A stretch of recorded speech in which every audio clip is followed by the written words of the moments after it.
Religious Issues in Schools from a Muslim Perspective, presented by Juan'ya Green and Marvin Jordan. We will discuss issues facing Muslim students in American public schools. But before that, we must give some background about the history of religion in our public schools. It is important to do so to understand where we came from and what recent developments have affected how religion and schools are tied together.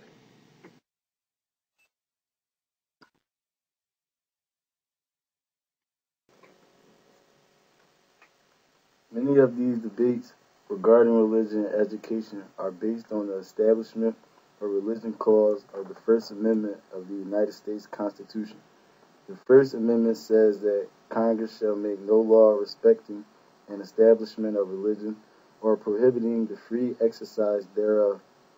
That statement is related to the concept of separation of church and state.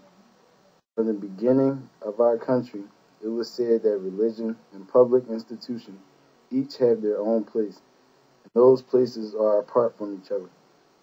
Coming from a time and place where church and state were linked closely, one of the important ideals of America was this separation. It has remained that way to this day.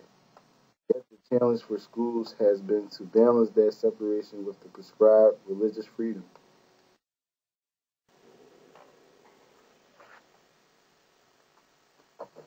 This balance has been challenged many times. Numerous times, these challenges have gone to the court system, with some cases reaching the Supreme Court.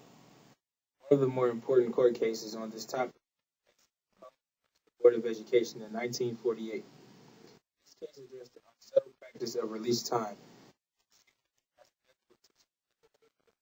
The court upheld that the use of public school facilities by religious organizations to provide religious instruction to school children violates the separation of church and state. The court decided that pupils compelled by law to go to school for secular education are released in part of their legal duty upon the condition that they attend religious classes.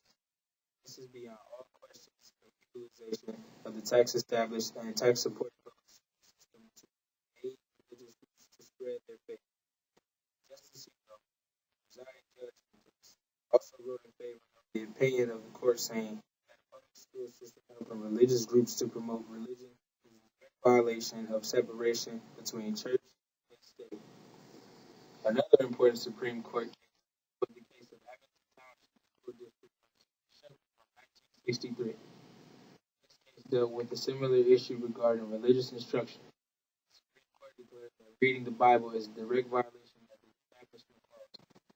Justice Thomas C. Clark wrote the opinion of the court, saying that government at all levels must remain neutral and unbiased while protecting all, preferring none, and despairing none.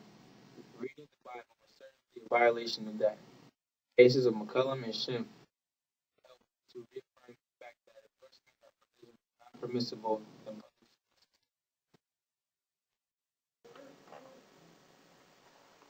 Students have the right to pray individually or in groups or to discuss religion in school as long as they are not disruptive.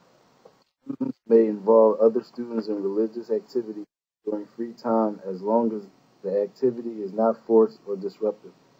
One allowable example of prayer in school is that students have the right to say a prayer before eating a meal. However, school officials may not organize or promote prayers at any time, including at graduation ceremonies or athletic events.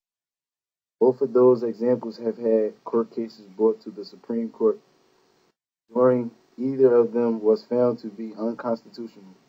However, the Supreme Court has not determined whether or not a moment of silence can ever be constitutional or not. That is still up for debate. Teachers may not encourage or solicit students religious or anti-religious activities. Teachers are also not allowed to pray with or around students. This is true because teachers are viewed as government officials, and any talk or prayer by them in front of students would be seen as a state endorsement of religion.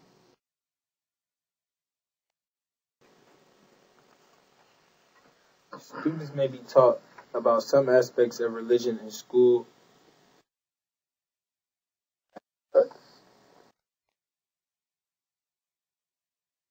Public schools may not teach religion as a class. However, the history of religion, comparative religion, and the Bible as a literary text are all allowable topics or subjects.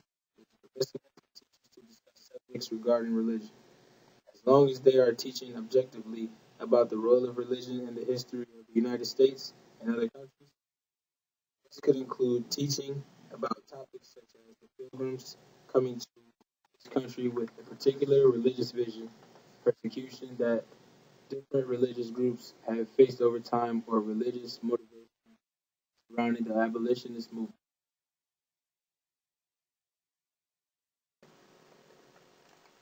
Students are allowed to express their religious beliefs in their reports, homework assignments, or artwork. These expressions are protected by the First Amendment. Teachers may not reject or such assignments due to the fact that they include religious themes. These assignments must be graded by ordinary academic standards, and the grade cannot be affected because of the subject matter. Students are allowed to participate in before or after school events such as See You at the Pool. School officials cannot encourage or discourage these events. See You at the Pool is an annual gathering of Christian students at a flagpole in front of their local school for prayer and religious reflection before school starts. The American version of See You at the Pool started in 1990 and happens every fourth Wednesday in September. It has grown by word of mouth, youth rallies, and through churches. Generally, public schools may teach about religious holidays. Schools may celebrate the non-religious aspects of the holiday and objectively teach about their religious aspects, but they are not allowed to celebrate the holidays as religious events.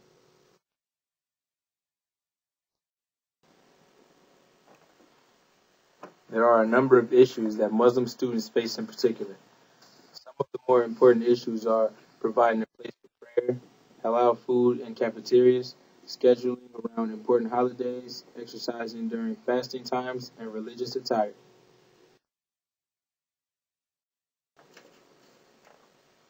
The first and most commonly disputed one is praying during school and schools providing a place for prayer. One of the five pillars of Islamic faith is Salat, which consists of five essential prayers said in set positions at certain times during the day. Students are faced with having to be excused from class to pray or to wait to pray until they get home from school. At one school in San Diego, part of the daily schedule includes a 15-minute recess period in the afternoon, which gives Muslim students the opportunity to pray at one of the specified times. Recently, in the Nashville, Tennessee area, teachers were ordered to release Muslim students from class during the holy month of Ramadan at certain times to go to an empty classroom to say their prayers. This has brought up the issue of whether or not it is fair to provide students of a certain faith a separate place to pray, and if this place is made available for students of one faith, as there needs to be a place for students of other religions to pray as well. It has especially made many Christian rights groups upset. David Blair Lloyd, legal director for the American Civil Liberties Union in San Diego, said, "Start carving out the time in the school day that you would not do, but for the need to let students pray, then it begins to look like you are trying to assist religion."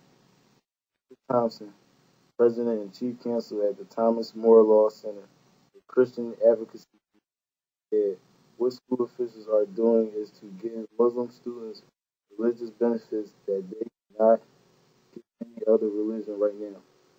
The teacher in the Nashville area said she thought she would end up in court if she released her Christian students from class for prayer.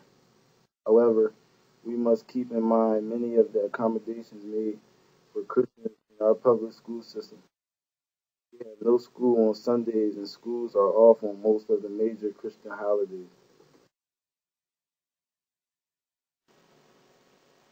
Another issue facing Muslim students in schools is the type of food being served in school cafeterias. Islamic faith requires that people eat meat that is killed in a certain manner. Therefore, Christian schools offer the option of eating hot results in chicken nuggets made with meat that has been slaughtered in the proper way according to Islamic law. That same school district has also extended 2 days off during the month of Ramadan. Many school districts do not offer such accommodations, and therefore, Muslim students miss school because of the holiday.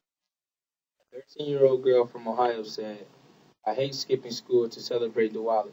After we celebrate, I still have to do all the in-class assignments and the homework for the next day. Now I tell my parents I'd rather just go to school. Making up for religious observances is something that Christian students typically do not have to face.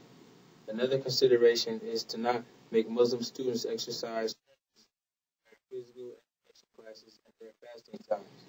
Their religious attire is also an issue. Some women wear veils, a practice derived from teachings of Prophet Muhammad about modesty. Many believers consider it a symbol of devotion. The religious significance of this veil was not clear to teachers and administrators at Murray High School in Utah. Teachers were not sure how the veil fit in with the district's no hat policy. One particular female student said, I just had to reassure them that this was my right and it wouldn't be on one day and off the other, as a hat would. Eventually, the school allowed the females to wear their headscarves to school. However, wearing the veil made for a difficult experience for some students. They faced ridicule from other students. Some male students wore turbans to school. They also faced hostile circumstances in school, and not just from other students. One student named Harpreet was asked to dress up as Jafar, the villain in the Disney movie Aladdin, because he had a turban. The teacher treated the turban as a joke, and that is not fair treatment for any student to have to deal with.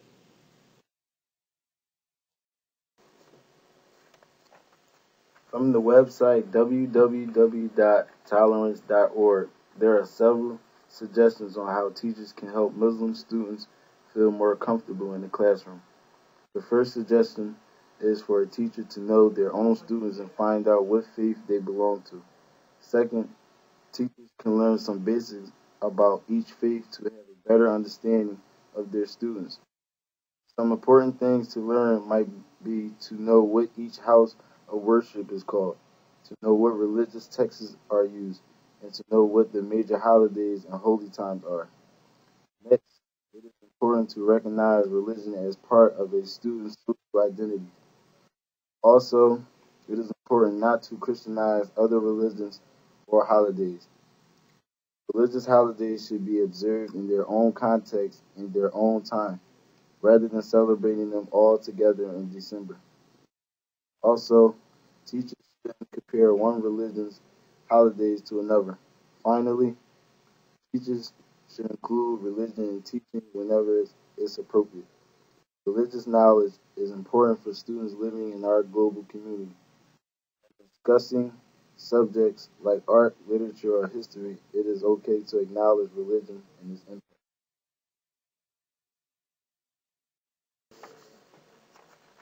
In conclusion, as the number of Muslims in America grows, the more prominent these issues will become in our schools. Muslim adults will try to make sure their children have a great experience in school while maintaining their Muslim identity. A major issue will be how does the court system view Muslim students have a separate room for prayer. This could open up many more issues, mostly from Christian groups who don't want Islamic law recognized in public settings and won't equal and fair treatment for Christian students. Bottom line is, as our country becomes more diverse, how do our schools balance tolerance and religious issues that they face? That will be very interesting to see. Whatever is done must be handled with care because religion and education are two things close to many people's hearts.